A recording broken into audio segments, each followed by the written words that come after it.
Welcome back to another episode of DigiTrends Deep Dive. We are going to 2025 today. Yeah. We're going to be diving into the Meltwater Digital 2025 Global Overview Report. Think global connectivity.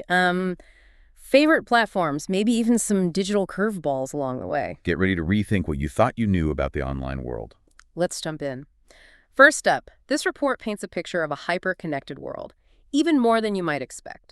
More than half the world's population lives in urban areas now, creating these dense digital ecosystems. Like picture Tokyo, New York City, London, packed with people glued to their devices. Exactly. And that's driving some pretty staggering stats. The report says 67.9% of the world's population is using the internet, spending an average of 6 hours and 38 minutes online each day. Think about that for a second. That's almost a full workday spent online every single day. Is that more or less than you expected? I know for me it's a little eye-opening. Yeah, it's easy to underestimate just how much of our lives have moved online.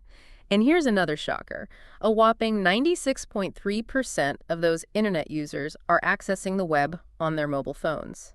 So while we're sitting here chatting, chances are you're listening to this on your phone, which just goes to show how mobile devices have become our primary window to the digital world. No more lugging around those clunky laptops. Right.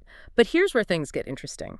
Despite this explosion of connectivity, a massive 3.1 billion people live within reach of mobile broadband, but they aren't using it. Wow, that's almost half of those who are connected. Exactly. And it really highlights this digital divide, with cost and infrastructure being the major culprits. Makes sense. I remember reading about how internet access in some countries can be wildly expensive compared to the average income. Absolutely. For example, in places like Myanmar and Afghanistan, internet access can eat up a huge chunk of someone's monthly earnings, making it a luxury rather than a necessity.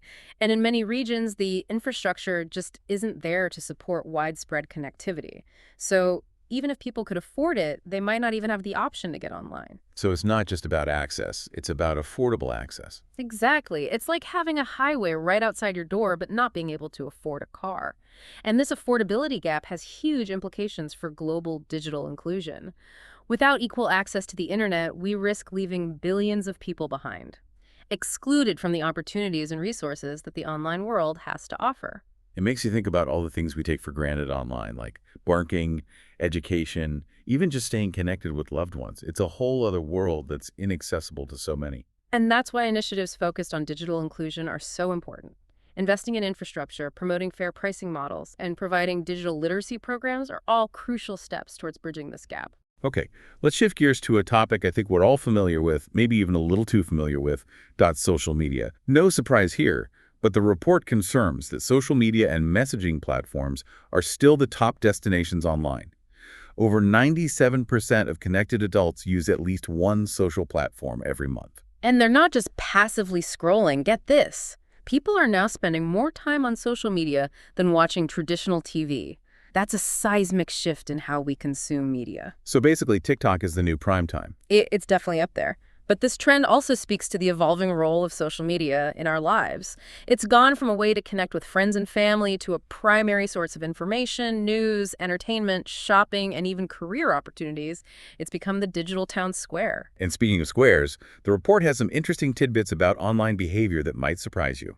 First up, email is making a comeback. I know, I was shocked too.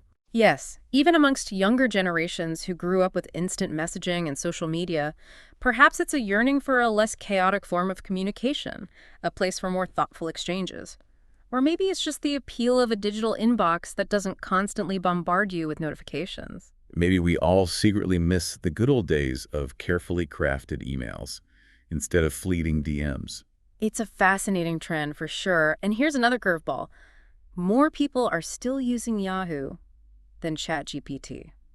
Wait, seriously? I thought ChatGPT was taking over the world. It's definitely making waves, but this data shows that established players are holding their own. Yahoo, with its suite of services like email, news, and search, still holds a loyal user base. I guess you can't underestimate the power of familiarity and habit in the digital world. Absolutely. And it speaks to the diversity of the online landscape. There's room for both the shiny new toys and the old reliables. Speaking of old reliables making a comeback, remember QR codes? Well, they're officially mainstream now. Remember when those were just a quirky gimmick on cereal boxes? Now they're everywhere. And the report says over half of global internet users are scanning or using them every month. Think about the last time you pulled out your phone to scan a QR code. Maybe it was a restaurant menu, a concert ticket, or even a museum exhibit. It seems like these little squares have become the bridge between the physical and digital worlds. Okay, let's switch gears and talk about how brands are navigating this increasingly complex and connected digital landscape.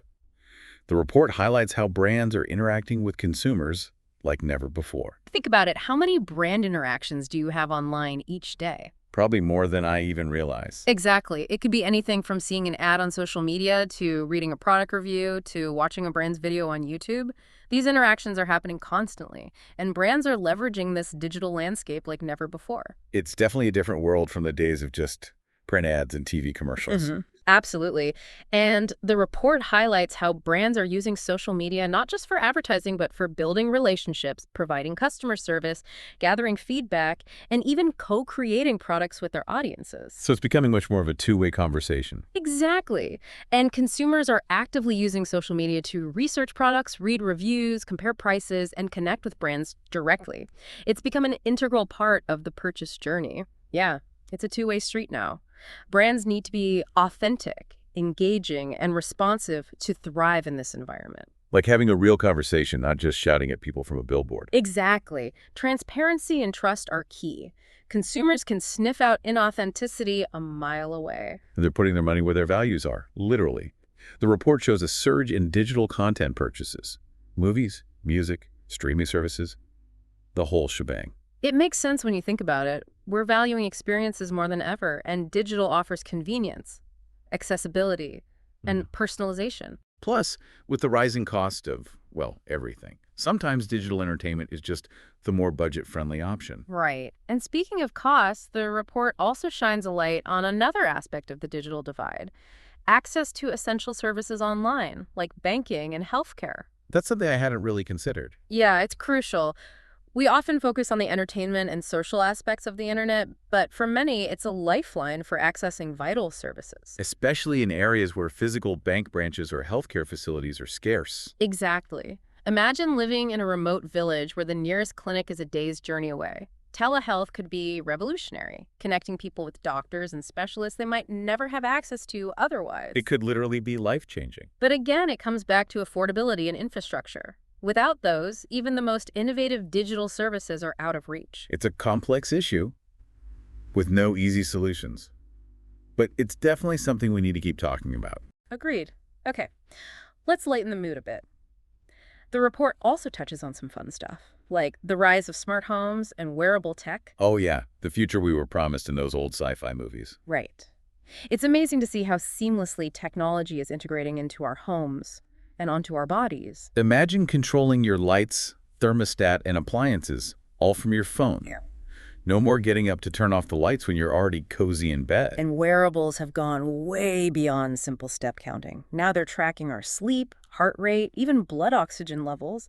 It's like having a personal health assistant on your wrist. But with all this connectivity comes a big question. What about our privacy? That's the elephant in the digital room, isn't it? The amount of data we generate every day is mind-boggling, and the report shows that people are increasingly concerned about how that data is being used. Yeah, we're seeing a shift toward more conscious data sharing. People are opting out of cookies, using ad blockers, and being more selective about what they share online. It's encouraging to see people taking control of their digital footprint, and it's putting pressure on companies to be more transparent about their data practices and prioritize user privacy. We're demanding more control over our data, and companies are starting to listen. Right. The days of blindly accepting those lengthy cookie policies are over. Okay, before we wrap up, let's circle back to entertainment. The report has some fascinating insights into how we're consuming video content these days. Video is still king, but how we watch it is changing dramatically. Streaming services are now a bigger part of our viewing habits than traditional TV. And platforms like YouTube and TikTok are giving us more control over what, when, and how we watch. It's all about choice and convenience. Exactly. We can binge watch our favorite shows, catch up on viral videos, discover new creators, all at our fingertips. And let's not forget about the rise of short-form video. TikTok's bite-sized content has captured the attention of millions. And even established platforms like YouTube are adapting with their own short-form offerings. It's a reflection of our increasingly fragmented attention spans. We're constantly bombarded with information, so content that can grab our attention quickly and deliver a punch wins. Makes sense. Yeah.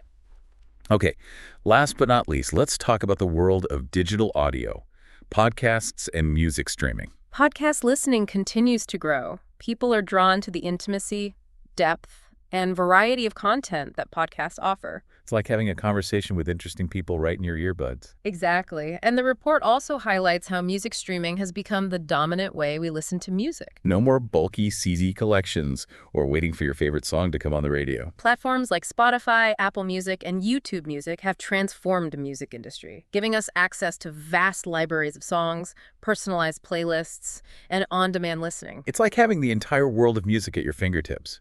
And for artists, it's opened up new avenues to connect with fans and build their careers. Absolutely. It's a win-win for both listeners and creators. Yeah, it's mind-blowing to think about how much the digital world has evolved even in just the last few years. What strikes me most is the contrast between the lightning-fast advancements and the persistent challenges. We see these incredible breakthroughs in AI, mobile technology, and immersive experiences. Yet the digital divide remains a stark reality for billions. It's a reminder that progress isn't always a straight line. Right. And it really underscores the importance of using these advancements to bridge those gaps. Yeah. And create a more inclusive digital future for everyone. Absolutely. Technology should empower, not divide. And it's a responsibility we all share. Individuals, businesses, policymakers, all of us to work towards a more equitable digital world. So as we wrap up this deep dive, I'm curious, do you see yourself reflected in these global trends? Are you an early adopter, a social media enthusiast, a privacy advocate, or maybe a bit of everything? I'd say I'm a bit of a data geek, fascinated by how technology can help us understand ourselves and the world around us. But I'm also increasingly aware of my digital footprint and the importance of protecting my privacy. It's a delicate balance. It is, isn't it? Embracing the incredible possibilities of technology while staying mindful of the potential risks. Exactly. So here's a final thought to leave you with. With the digital world evolving at such a rapid pace, what do you think it will look like 5 years from now? What new platforms will emerge? What trends will capture our attention? And what role will you play in shaping this ever-changing digital landscape? It's an exciting and daunting question to ponder. The only certainty in the digital world is change. So buckle up and enjoy the ride. And that's a wrap on today's Digital Deep Dive. Thanks for joining us as we explore the fascinating world of global digital trends in 2025. We'll be back soon with another deep dive into a new and thought-provoking topic. Until then, stay curious, stay connected, and stay tuned. Stay ahead, stay informed, stay relevant.